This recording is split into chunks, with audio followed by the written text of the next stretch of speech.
E aí, meus filhos, tudo bem com vocês? Nessa aula do nosso intensivão de ótica, a gente vai continuar falando de princípios fundamentais da ótica, faltam 2 princípios, e a gente também vai falar sobre espelhos planos, tá? De uma forma bem resumida, bem direta, para que você possa entender de uma forma rápida os principais casos associados a espelho plano. Então, é isso. Boa aula. Então vamos lá. A gente vai. A gente vai começar a falar aí. Ó, os caras já no celular. Vai continuar falando dos princípios de propagação e eu queria fazer um exemplo com vocês nesse momento. De exemplo de sombra e penumbra. E aí, uma das coisas que pode aparecer é o seguinte. Né? Vamos imaginar aqui um dia de sol, verão. O Gabriel tem a seguinte tarefa. Ele está de frente ao prédio do curso onde ele estuda, Tieteteca 2.0. E aí, cara, esse prédio ficou como? Brabo, né? Hoje eu tô bem nos desenhos. E aí o Gabriel, ele precisa fazer o quê? Ele precisa medir a altura do prédio. Ele não sabe a altura do prédio. Mas, nesse dia, como está fazendo sol, os raios de luz, né, chegam paralelos à superfície da Terra. E aí, um raio de luz bate aqui e outro raio de luz, vai bater aqui. E aí, o que vai acontecer? Nesse primeiro momento, vai acontecer a formação de uma sombra. E aqui também vai acontecer a formação de uma sombra. O Gabriel pede para que algum colega meça a sombra dele e meça a sombra do prédio lá da Tia Maricota. E aí ele percebe que, que a sombra formada por ele é de 0,6 metros. E o tamanho do Gabriel, para quem não sabe, é de 1,80 m. Que moral. É 1,80 m mesmo? Não. É quanto? 1,76. Ai, ó, faltou pouco. Quase, foi quase. É quase o meu tamanho. E aí, ele percebe que o tamanho da sombra, né? O colega dele que mediu o tamanho da sombra como 2 metros. Pergunta que não quer calar. Considerando que essa situação é perfeita, qual é o tamanho do prédio da tia Maricota lá que ele está estudando? A gente pode fazer uma semelhança de triângulos, né? Por quê? Porque são triângulos retângulos semelhantes aqui, ó. Os raios são paralelos entre si, aqui a gente tem uma alturinha.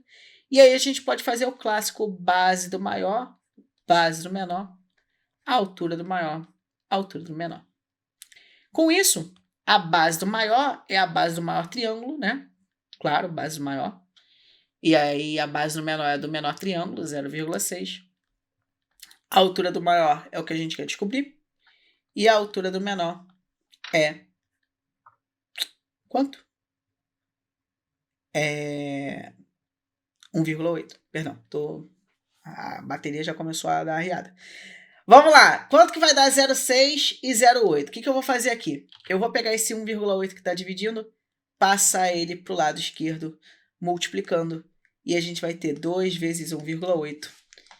E isso vai ser dividido por 0,6. Até aqui, estamos bem, estamos bonitos.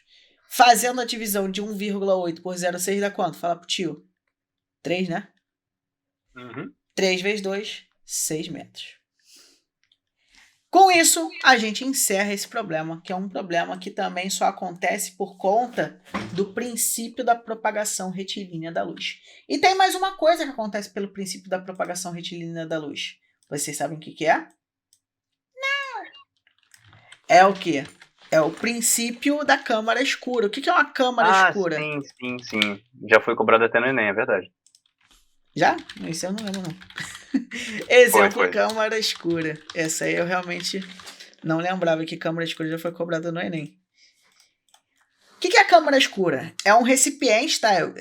Falar que câmara escura é uma câmara escura é sacanagem. Mas é um recipiente.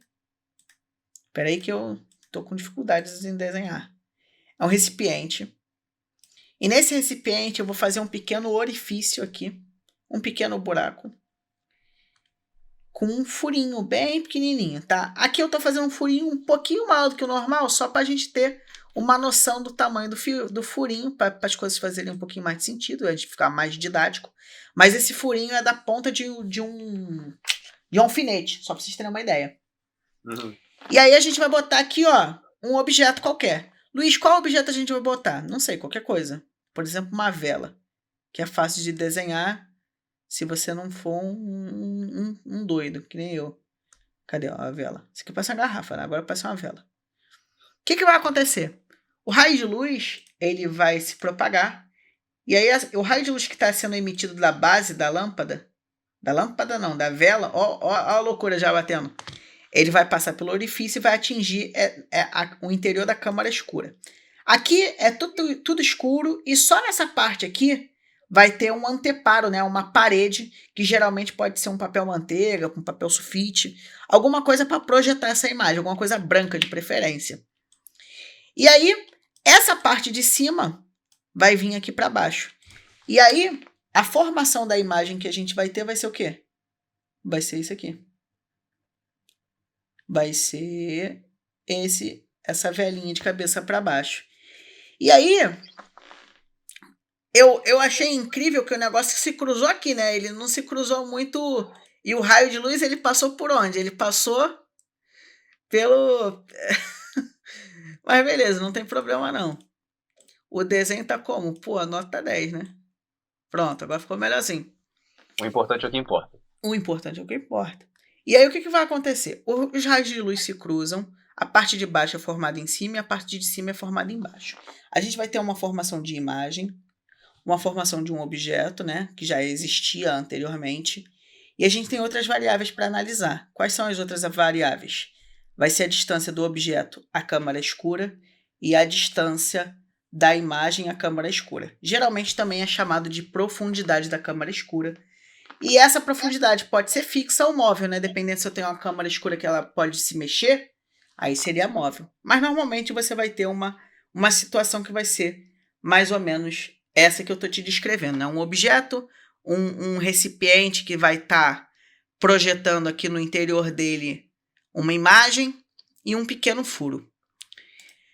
A gente pode entender que esses triângulos que foram formados, né, esse e esse, né, o da esquerda e o da direita, eles são triângulos semelhantes. E aí, por conta disso, a gente vai ter... Deixa eu só pegar aqui um negócio rapidinho. Não peguei aqui. Vou fazer na mão mesmo, não tem problema não. A gente vai ter a seguinte relação para a fórmula. Vai ser I sobre O igual a P' sobre P. Isso nada mais é, tá? Vocês não precisam gravar, mas isso nada mais é do que semelhança de triângulos aplicada para a situação da câmara escura. E a formação da imagem, ela só acontece por conta de quê? Só acontece por conta do princípio de propagação retilínea da luz. Beleza? Foi? Tranquilo.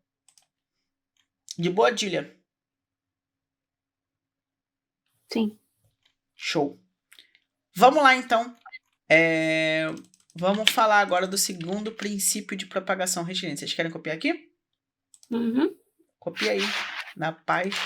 Só vou escrever o segundo princípio aqui e dou um tempinho para vocês copiarem. Não tem caô nenhum. Princípio da independência dos raios de luz.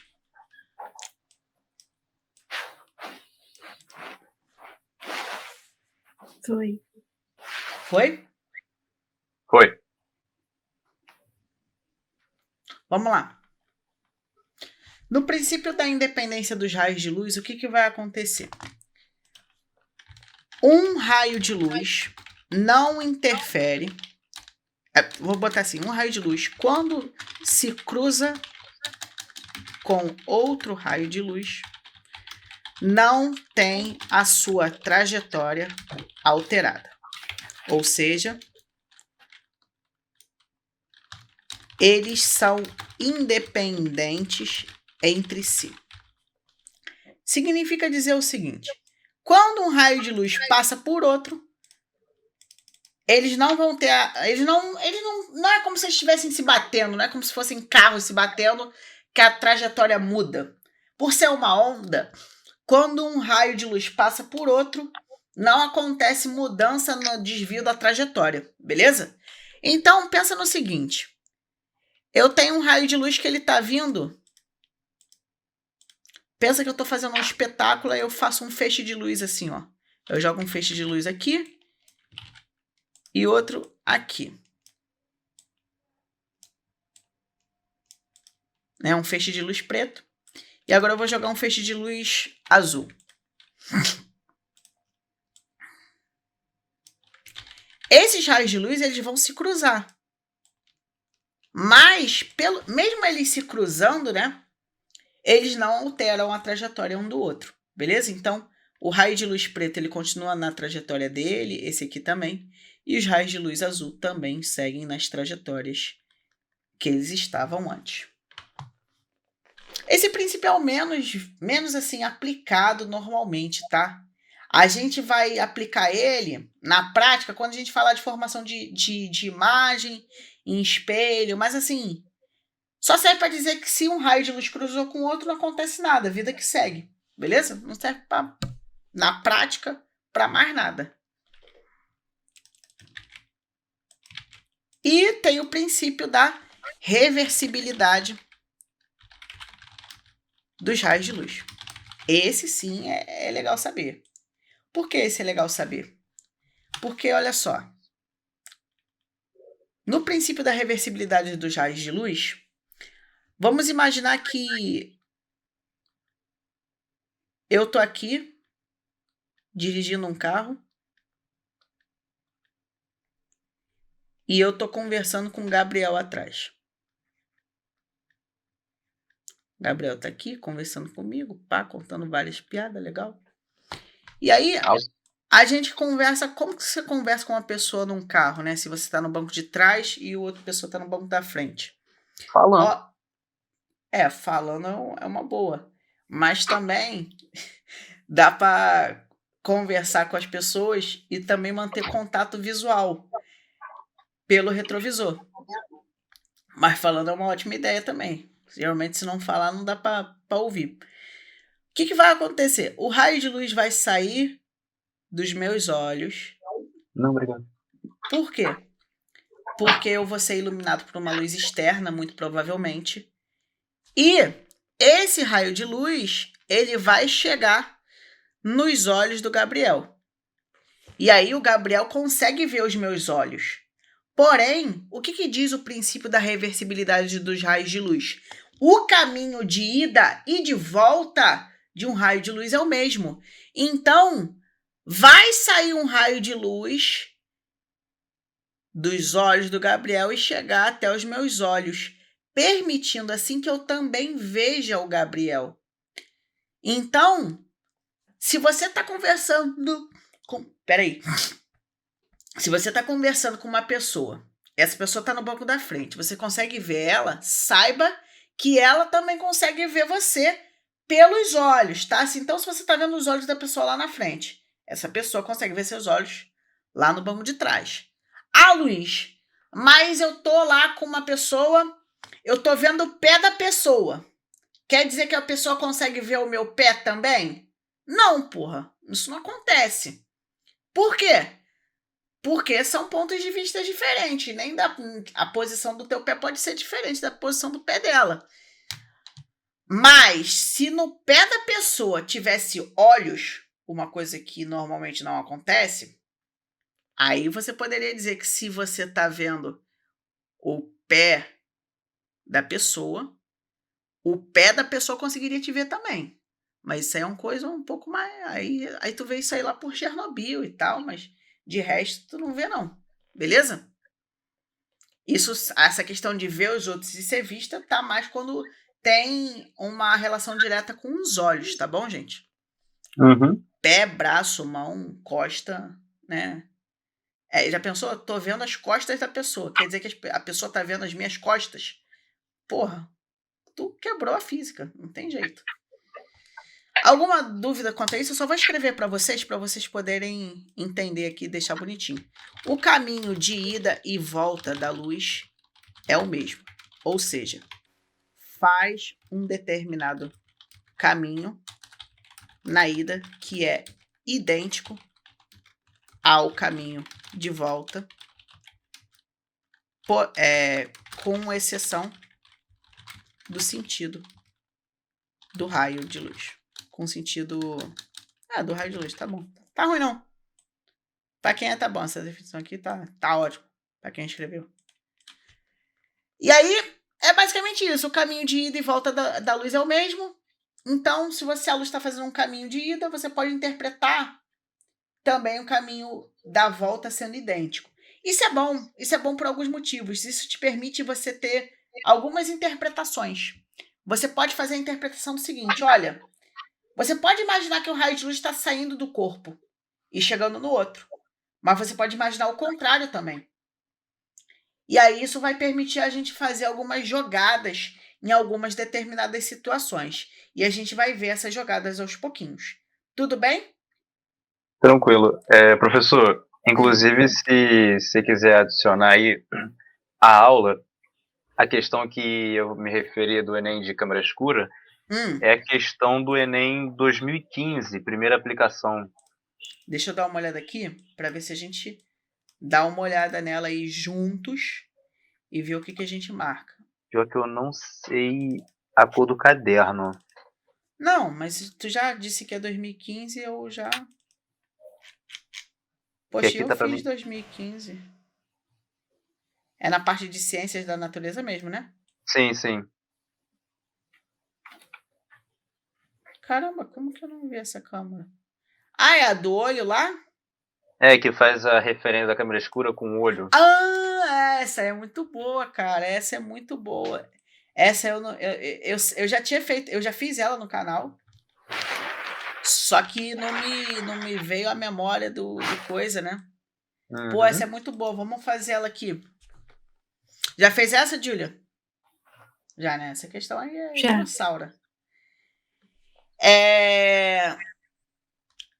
Entre os anos de 1028 e 1038, Alzheimer... Lê aí. Não é Alzheimer. Não é Alzheimer. Alhazen, ó, ou Alhazen. Não sei se é um L ou... Eu não sei se é Alhazen ou Alhazen. Escreveu a sua principal obra, né? O Livro da Ótica. O cara é brabo. Com base em experimentos que explicavam o funcionamento da visão e de outros aspectos da ótica. Por exemplo, o funcionamento da câmara escura. O livro foi traduzido e incorporado aos conhecimentos científicos ocidentais pelos europeus. Na figura retirada dessa obra é representada a imagem invertida de edificações em um tecido como o anteparo, né? Então, que significa que ele estava projetando a imagem dessas construções aqui nesse tecido, e né, essa construção que ele fez era totalmente escura, por isso que ele conseguia ver. Se fizermos a analogia entre a ilustração e o olho humano, o tecido corresponde ao quê? Como que é o olho humano, né? O que é interessante a gente saber? Pô, agora tu me pegar para fazer um desenho de olho humano nessa hora da noite é complicado. O olho do humano tem algumas coisas. Só que o que a gente precisa fechar aqui só para a gente fazer um parênteses bem rápido nessa questão? Bem, o que importa do olho humano é o cristalino, que é um músculo que ele ajuda a focar, né, a focar a quantidade de luz que vai passar, e aonde vai existir as células fotorreceptoras, que é na retina. Para que seja formada uma imagem, para que você receba essa imagem, né, no seu cérebro, a imagem ela precisa ser projetada na retina. Então, quando o raio de luz vem assim, ó, vai acontecer algo mais ou menos assim, né? A imagem é menorzinha, né? Eu fiz um pouquinho maior, mas não tem problema não. E essa imagem ela vai ter que ser projetada na retina. Então, a resposta que melhor responde essa pergunta, que é onde é como se ele está comparando isso aqui com o olho humano, né? E aí, essa parada aqui é onde fica projetada a imagem dos prédios. Então, isso aqui é como se fosse a retina da parada. E acontece de forma bem parecida, na verdade, né? A imagem na retina também é de cabeça para baixo. O teu cérebro faz o que depois? Dá aquela mexidinha, né, no Photoshop pra gente ver de cabeça para cima. Luiz, mas eu enxergo de cabeça para baixo. Fazer o quê? Faz parte da vida. Você marcou errado, professor. Você marcou pupila. Ó, a saúde mental. A saúde mental do cara. É só pra ver se eu tava prestando atenção. Ah, com certeza. Mano, eu acho isso muito caô. O cara que fala só pra ver se tá prestando atenção.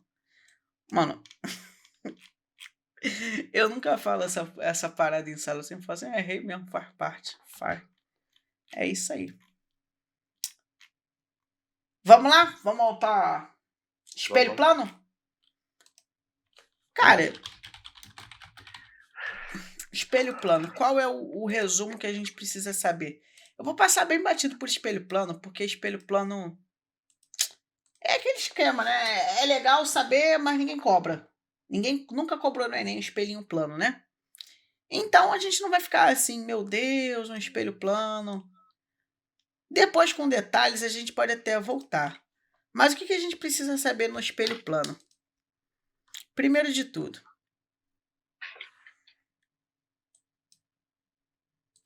vamos lá. A gente tem um espelhinho plano aqui. Vamos imaginar que a gente vai fazer vai ter uma pessoa aqui. Vou fazer um F, na verdade. Quais são as características do espelho plano? Principais, que a gente precisa saber. A distância do objeto até o espelho é sempre a mesma distância da imagem até o espelho. Então, quando a gente for projetando, né, se a gente fizer alguns pontinhos aqui, o que vai acontecer? A gente vai ter aqui uma distânciazinha, que vai ser a distância desse ponto até o espelho, que eu posso chamar de distância D. A distância desse ponto do objeto até o espelho é a mesma distância da imagem até o espelho. Então, se a gente pegar essa mesma marcação e fizer aqui, a gente vai ter esse pontinho aqui. Se a gente fizer o mesmo para o pontinho de trás, a gente vai ter essa distânciazinha aqui. Conforme a gente for fazendo para os outros pontos, a gente vai perceber uma coisa curiosa acontecendo. Que coisa curiosa, Luiz? A gente vai perceber que a imagem que vai sendo formada, ela vai sendo o quê? Invertida aonde? Na horizontal. Olha só que curioso. Aqui a gente tem um outro pontinho. Não ficou igual, né? Mas fazer o quê? Faz parte. A gente tem aqui, ó, mais ou menos assim, né? Não ficou lá essas coisas. Esse aqui tem que ficar um pouquinho mais perto. Mas aí, se a gente juntar, ligar os pontos novamente, a gente tem o quê? Um F, né? Parece um 7, mas é um F do mesmo tamanho. Pô, Luiz, ficou bem ruim esse desenho. Faz parte da vida. E aí, são 10 da noite, gente. Eu não posso dar mais, meu cognitivo não funciona mais. E aí, a gente pode afirmar o quê? Qual é a característica do espelho plano? Forma imagens do mesmo tamanho.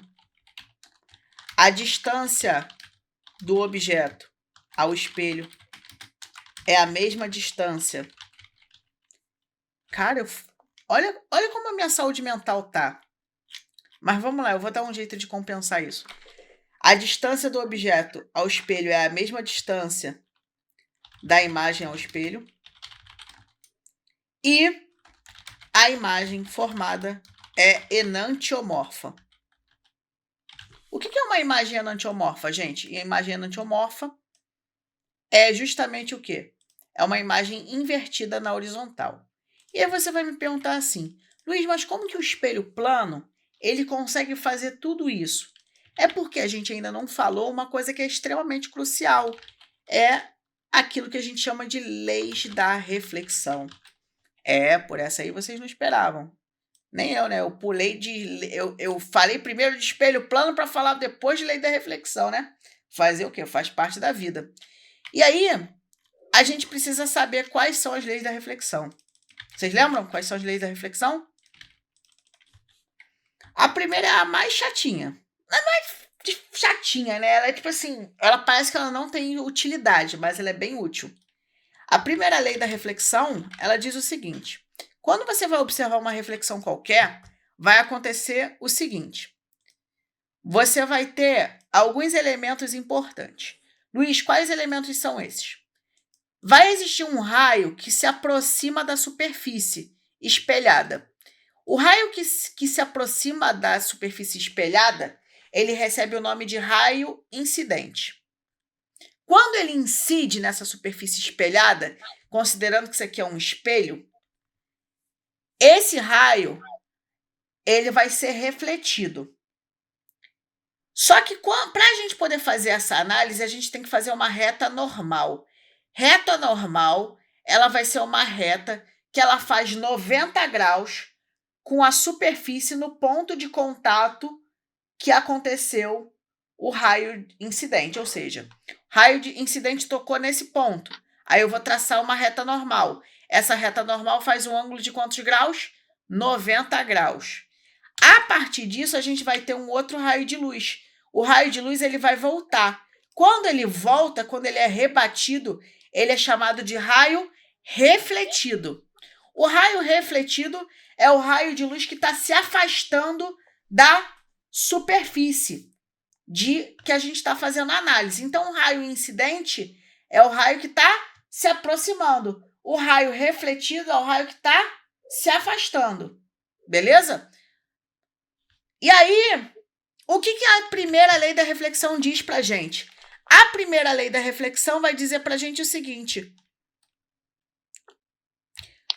o raio incidente, o raio refletido e a reta normal fazem parte do mesmo plano. Em outras palavras, eu posso te dizer o seguinte: se você pegar uma folha de papel, você consegue manter nessa mesma folha de papel o raio incidente, o raio refletido e a reta normal. Mas você vai falar assim: porra, Luiz, por que eu vou querer pegar uma folha de papel, irmão? Serve para quê? Não serve para nada. Mas na prática, essa lei diz o seguinte: como é um plano, o plano é uma figura tridimensional ou bidimensional? Bidimensional. Então significa dizer que todos os problemas de ótica e que envolvem reflexão, eles são problemas de geometria plana. Não importa, você consegue reduzir qualquer problema de ótica para um problema de geometria plana. Mesmo que ele te dê uma superfície 3D, ele bote um plano 3D, ele rodopia, dá para fazer o quê? Planificar todo o problema de ótica. É isso que essa lei garante. Normalmente, os problemas já vêm em 2D, né? Mas você tem a garantia da primeira lei da reflexão de que os problemas são realmente em 2D. Foi? Sim. Ela chega a ser até tão importante ou mais importante que a segunda lei da reflexão. Né? Eu gosto de dizer que ela é tão importante quanto, né? Por quê? Apesar dela, a princípio, parecer bizarrinha, ter a garantia de que você vai ter sempre problemas de geometria plana já te deixa um pouco mais seguro, né? Porque se você conhece geometria plana, você consegue resolver o problema. E aí, qual é o segundo BO aqui da parada? A segunda lei da reflexão diz o seguinte: vamos lá, o raio incidente e a reta normal, eles vão formar um ângulo. E esse ângulo, né, como é com o raio incidente, é um ângulo de incidência. Por isso que eu botei o I aqui. Eu estava certo, mas eu falei errado. Normal. E entre o raio refletido e a reta normal tem o ângulo de reflexão. O que essa lei garante? A segunda lei da reflexão diz que o ângulo de incidência é igual ao ângulo de reflexão. Bem, toda vez que a gente tiver um espelho plano, as leis da reflexão vão acontecer, tá bom? E aí a gente vai ter essas propriedades que a gente falou. É importante a gente saber as propriedades, tá? Formam imagens do mesmo tamanho, a distância do objeto é a mesma da distância da imagem, em relação ao espelho, ou seja, se daqui para cá mede 2 metros, daqui para cá mede 2 metros, e a imagem formada é enantiomorfa. O que é uma imagem enantiomorfa? Invertida na horizontal. É por isso que a ambulância, né? O Enem pode cobrar muito bem isso, né? Ele pode te botar uma imagem de uma ambulância e te perguntar o porquê a imagem da ambulância é o contrário, pô. É uma questão que seria de nível tranquilo, é uma questão que envolveria ótica e espelho plano. Uma questão carinha do Enem. Carinha do Enem é uma questão dessa. Aí ele te botar várias justificativas, uma nada a ver, né? Ah, porque Deus quis, a vida é assim mesmo. Aí outras opções um pouquinho mais parecidas.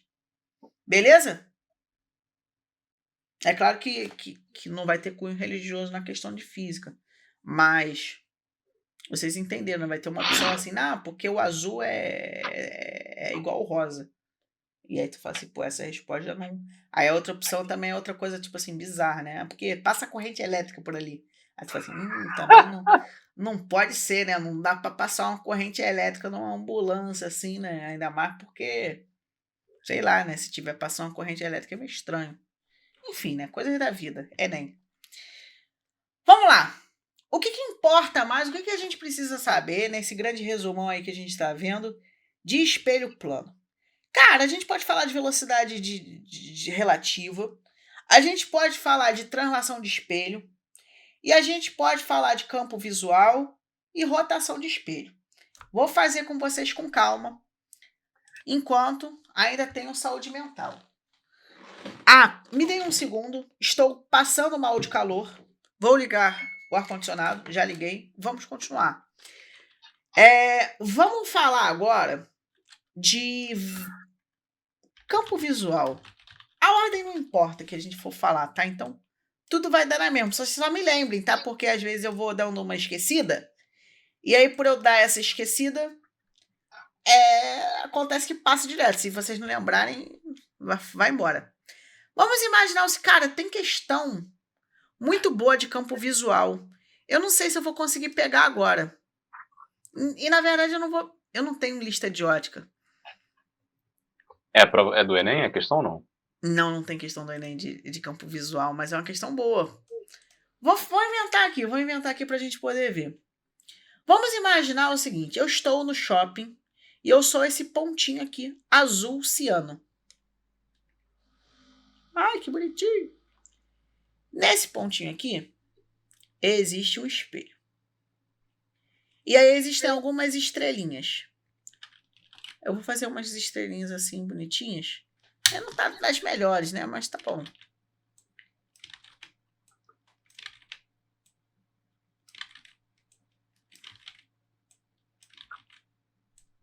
Tá bom, né? De estrelinha, né?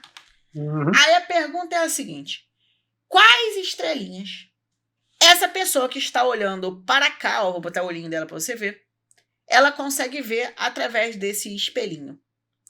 Luiz, como que eu faço? Existem 2 jeitos, beleza? O que você pode pensar? Você pode pensar que todas as estrelas vão formar uma imagem, certo? E a distância do objeto ao espelho é a mesma distância da imagem para o espelho. E aí, caso você tenha um computador na hora de fazer a prova do Enem, você pode copiar, colar aqui e inverter horizontalmente aqui. Pronto, você já tem as imagens. Porém, isso não é possível, não é verdade? Essa é uma opção inviável para quem for fazer na mão. A não ser que vocês consigam, aí tudo bem. Qual é a outra solução? Você pode pensar no seguinte, essa pessoa vai formar uma imagem também, certo? Sim. Tinha pensado nisso. Eu posso projetar essa imagem e pensar no seguinte, pensando que esse cara está observando daqui, pensando que essa aqui é a imagem, o que essa imagem enxergaria através desse espelho? É uma outra técnica. Luiz, isso acontece na vida real? Tem alguém vendo pela gente, pelo espelho? Claro que não, porra. Mas é uma técnica que a gente pode usar para saber o campo visual. E aí, você vai pegar e vai traçar a partir do olho da pessoa, né? Como eu botei o olho ali, ficou meio bizonho, botei parte do cabelo. Enfim, o olho da pessoa ali, ó, você vai traçar os raios de luz partindo do mesmo lugar e batendo nas extremidades do espelho. Então, você vai ter algo mais ou menos assim, cara. Pô, não tá muito dos melhores o desenho, mas é isso. Já dá para ter uma ideia. Não tá perfeito o desenho, mas já dá para ter uma ideia. Qual seria o campo visual que essa pessoa vai ter? Vai ser toda a região associada a quê? A região entre os feixes de luz. Então, quantas estrelas ele vê? 2,5? É duas Mais e um ou menos? pedacinho de uma, né? Duas e um pedacinho de uma. Mas aí eu posso perguntar quantas estrelas inteiras ele vê. Aí sim. Aí tu ia botar 2. Entendeu? Normalmente é isso. Normalmente o cara que vai falar desse tipo de coisa, ele vai... Ele vai te falar, né? Se ele quer ver estrelas inteiras, e normalmente os desenhos não vão estar no campo visual. Ele vai geralmente jogar essa estrelinha pra cá, pro meio, pra não ter problema nenhum, sacou? Uhum. E aí, isso pode... Sabe quando falam assim, né? Não sei se vocês já viram em caminhão. Cuidado, ponto cego. Sim. O ponto cego é justamente isso. É que mesmo o cara olhando pelo espelho, ele não consegue ver. Ah, Luiz, e se ele não consegue ver, como que ele faz? Ué, ele reza para que não tenha nada atrás dele. Para que quando ele der ré com o caminhão, você não virar um pacote de ketchup. Simples assim. Não tem jeito. O Gabriel ele tem que se controlar muito, hein, Gabriel? Pra não ser quebrado essa... Piores, são os exemplos, cara. Pô. Mas isso acontece, cara, infelizmente isso acontece. Às vezes tu tá passando, o cara tá no ponto cego, o cara vai te derrubar, pô. Ah, Sim. mas é culpa do caminhão? Não, a culpa foi tua, tava escrito ponto cego. Passa Você passou, sabia que o motor tá ligado, que o motor do caminhão não, pô, faz um barulho. Você vê o bicho se movendo. Pô. Assim, complicado. Cara, tem gente que é atropelada pelo VLT, né, cara? Então, faz parte. Eu mesmo quase já fui embora pelo VLT. E olha que o VLT ele vem a meio metro por segundo, né? Ele vem assim, e aí ele faz um barulhão. Então, o caminhão é isso. Essa é a questão do campo visual. Quando o cara tá olhando lá pelo espelhinho o espelhinho, né? O retrovisor lateral do carro, ele também tem um campo visual.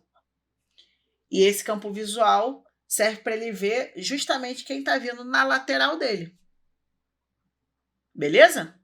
Uhum. Essas questões de campo visual, se a gente quiser elaborar muito, eu posso dizer o seguinte, pô, a distância daqui até aqui é, sei lá, é 5 metros. E a distância daqui até aqui, sei lá, é 10 metros para cá e 10 metros para cá. Aí eu posso botar uma coisa passando por aqui a uma velocidade de 1 metro por segundo. Quanto tempo isso aqui vai ficar na tua visão? Aí eu posso começar a trabalhar com essas coisas, entendeu? E aí, nesse caso aqui, 5 segundos, né?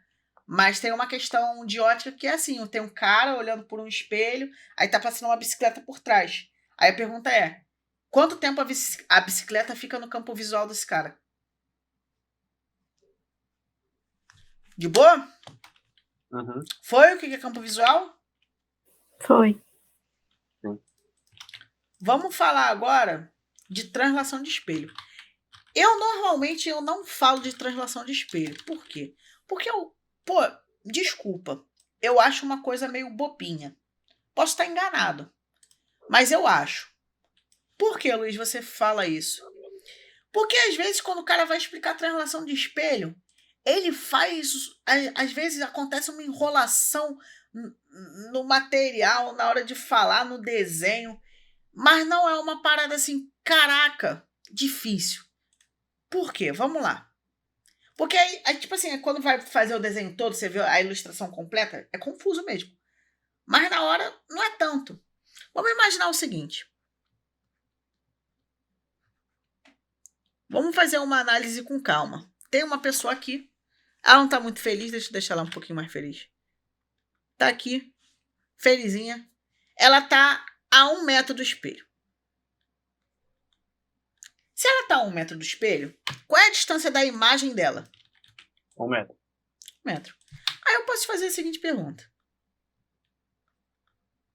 Olha, eu vou pegar esse negócio e afastar ele 30 centímetros.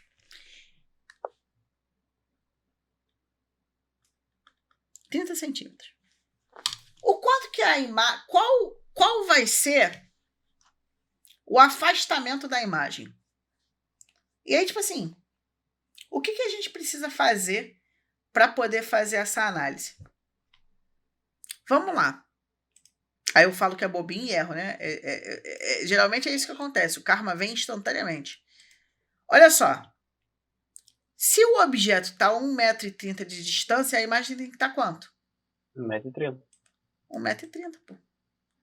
Então, a imagem vai andar daqui para cá, mais ou menos, né? E aí você pode calcular o quanto que ela andou e tudo mais. Mas, em resumo, translação de espelho é isso. Se você translada meio metro o espelho, a imagem também anda meio metro. Luiz, por quê? Porque a distância entre o objeto e o espelho é a mesma distância da imagem ao espelho. Então, pensando numa reta numérica, vamos tentar botar valores, tá? E aí, essa aqui é a situação final. Vamos pensar na situação inicial e vamos voltar a ela. Tá aqui o boneco, tá aqui o chão e o espelho. O espelho está um pouquinho mais atrás. Tá a 1 metro, certo?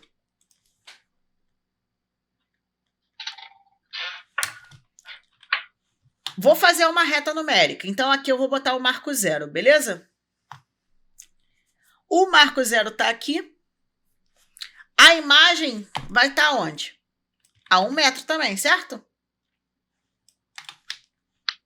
Uhum.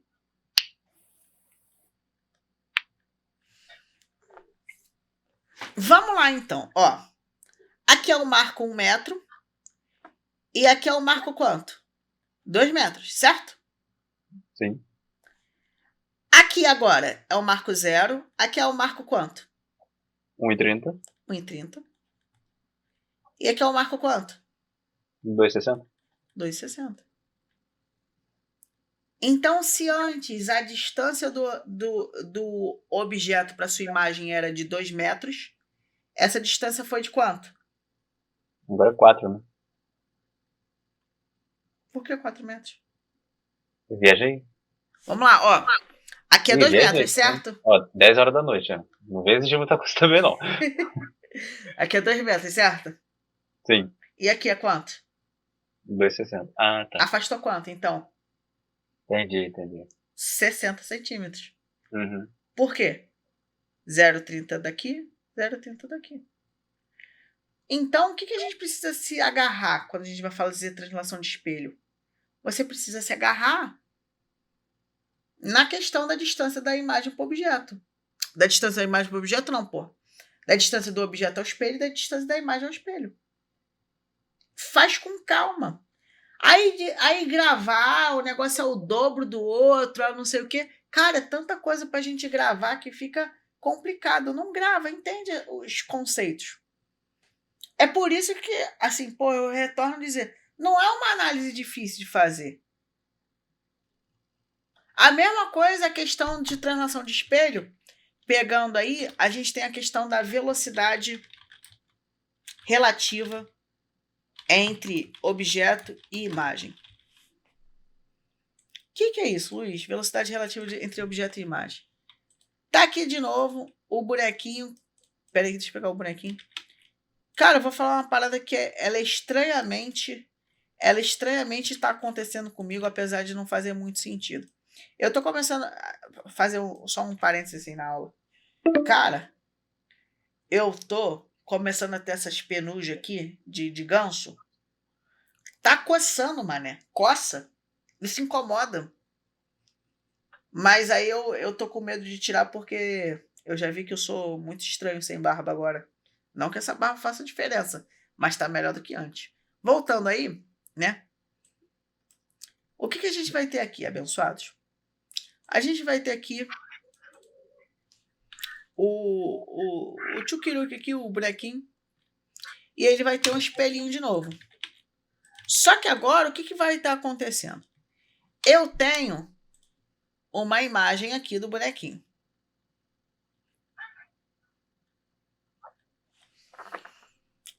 O que vai acontecer? O espelho vai estar fixo dessa vez. Quem pode se mover, então? O objeto ou a imagem? Repete, por favor, que eu não prestei atenção. Quem pode se mover nesse momento? O espelho está fixo. O objeto ou a sua imagem? Um objeto. O objeto, né? O objeto. Teoricamente, sim. Se a imagem se mover, irmão, essa hora da noite... Não, porque o que eu pensei, quando o objeto se move, a imagem também se move. Isso, então vamos pensar que o objeto ele faz assim, ai, foi embora. Aí ele foi com uma velocidade de 2 metros por segundo. Cara, eu vou botar esse vídeo na internet, as pessoas me assistem muito sério. Elas vão achar que eu fui raptado. E aí, o que vai acontecer? A imagem ela vai se afastar quanto também? Na mesma proporção. Por quê? Porque a distância do objeto é a mesma distância da imagem em relação ao espelho.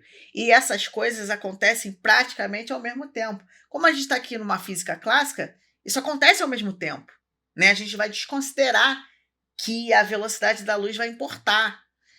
E aí, Luiz, e se a velocidade da luz importar? E aí já desgringolou tudo. A imagem vai se afastar quanto também? A 2 metros por segundo, certo? Só que elas vão estar em sentidos opostos. Quando eu falo de velocidade relativa, a gente vai ter que velocidade relativa é o quê? É a velocidade do primeiro menos a velocidade do segundo. Só que essa aqui é a definição de velocidade relativa. Definição. Significa dizer, então, em outras palavras, que quando eu começar a mexer nos valores, a gente vai ter uma alteração por conta do sentido das velocidades. Esses sentidos são opostos. Então, se a gente adota, por exemplo, que para a esquerda é positivo, para a direita tem que ser o quê?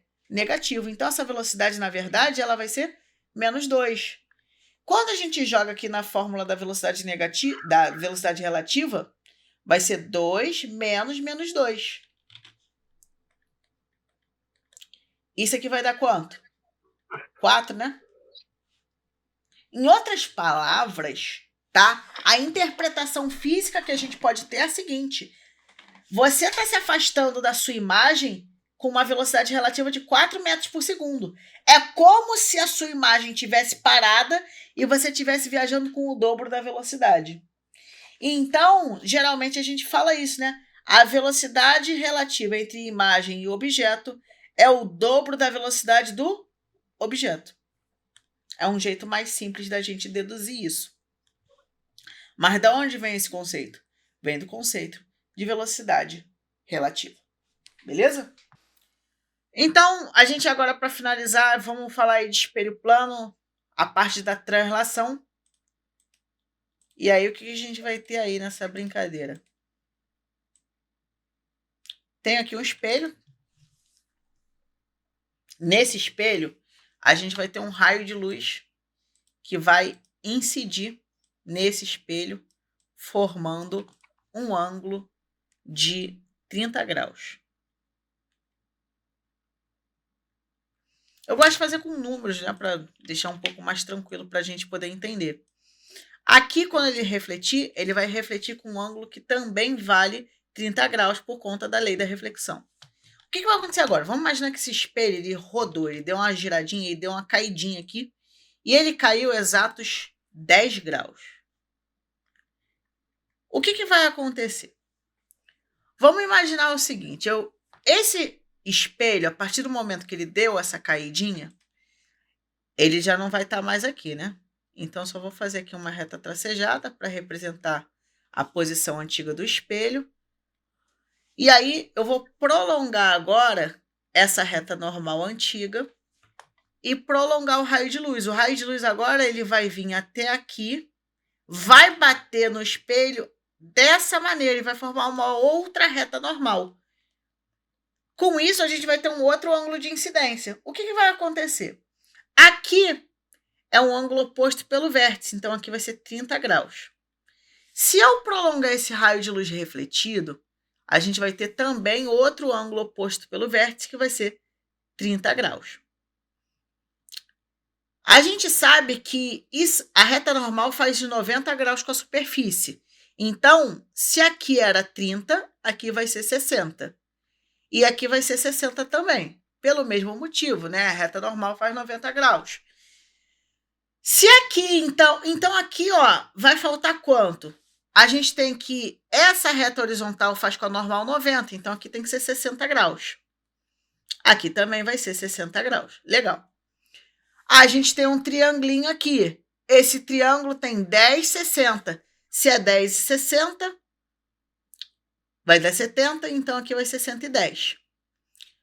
Para formar meia circunferência, a gente vai ter o quê? 70 graus. E aí a gente tem um ângulo de 70, um ângulo de 30, logo aqui vai ser um ângulo de 80. Para formar outra meia circunferência, vai ser um ângulo de 100 graus. Tendo um ângulo de 30, um ângulo de 100, 130 graus. Falta quanto?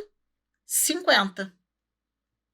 A gente sabe que a reta normal forma 90 graus com a superfície. Então, aqui, para dar 90 graus, vai ser 40. O ângulo de incidência é 40. Logo, a reflexão vai ser 40 também. Só que qual é o interessante? O desvio sofrido pela angulação, se a gente contabilizar aqui o total, vai dar 80 graus. Aqui dava quanto? 60 graus. O desvio desse raio de luz é o dobro do valor de rotação. Beleza? Suave? Foi, Gabriel? Foi tranquilo. Foi, Júlio?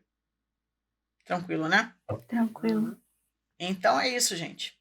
A gente vai continuar na próxima parte aí falando de espelho esférico. Vejo vocês lá. E aí, gostou desse vídeo? Então, se você puder, eu peço que você dê um like, se inscreva aqui no canal. Isso me ajuda bastante e me motiva a continuar produzindo mais vídeos.